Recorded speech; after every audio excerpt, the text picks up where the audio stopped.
Sleeping Beauty. Duke's story soon spread. The engines told Mr. Hugh told the Thin Controller told the owner told His Grace told the Small Controller told the Thin Clergyman, and the Thin Clergyman told the Fat one. That is why, one morning, the two clergymen and the Small Controller were looking at maps. "Our railway," said the Small Controller, "is laid on the bed of the old one, but swings round to end at the road south of that village. The old line kept straight on. It went north of the village, and then to the mountains. The map showed the works at the old station. If Duke is anywhere, he's there." "Are you writing another book, sir?" "Yes," said the Thin Clergyman, "but not about you."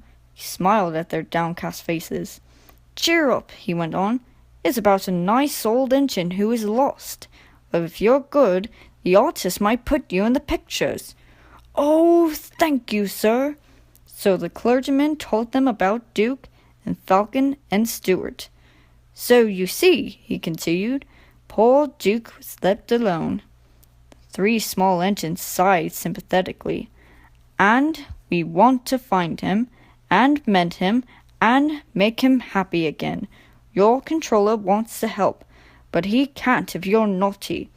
The three small engines promised to be as good as gold. The three men spent days and days at the old station.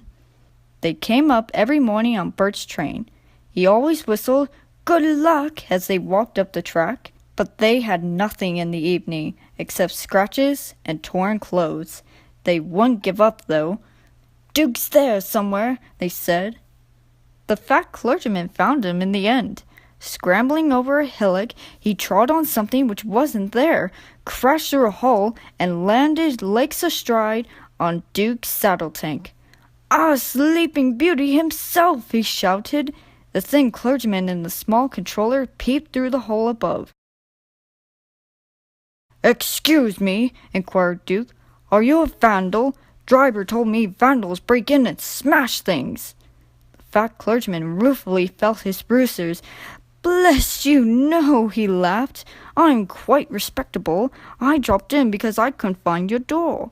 And he told Duke about Falcon and Stewart. "So they did remember," said Duke softly.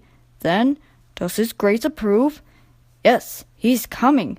"To see me? How kind! And I'm all dirty. That will never do. Please clean me." So they set to work, and by the time the Small Controller had fetched His Grace, Duke was the cleanest of anyone in the shed. Early next morning, Mike brought workmen and tools. They enlarged the fat clergyman's hole, lifted Duke out, and put him on a low loader to take him away by road. "I'd be ashamed," Duke protested, "to travel by road. It's undignified." "I'm sorry, Duke," said His Grace, "but the small railway has no suitable trucks." Duke gave in then, but so many people came out and greeted him that he felt better. "So they still remember me," he thought happily. Donald was waiting with a flat truck. Everyone cheered when Duke was lifted onto it, and still more when he started along the big railway on the last stage of his journey to his new home. Peter, Sam, and Sir Handel were on an early turn. They peeped out of the shed. "He's there," they whispered. "Shh, shh, shh." Duke opened his eyes. "You woke me up," he grumbled. "In my young days, engines were seen and not heard, Grandpuff. Remember?" "I remember," said Duke. "Two idle good-for-nothings called Falcon and Stewart." "Good for you, Grandpuff. We're glad you've come. We can keep you in order now." "Keep me in order? Impertinence! Be off!" The pair chopped away, well content. "Impudent scallywags," murmured Duke. But his old eyes twinkled, and for the first time in years he smiled as he dozed in the sun.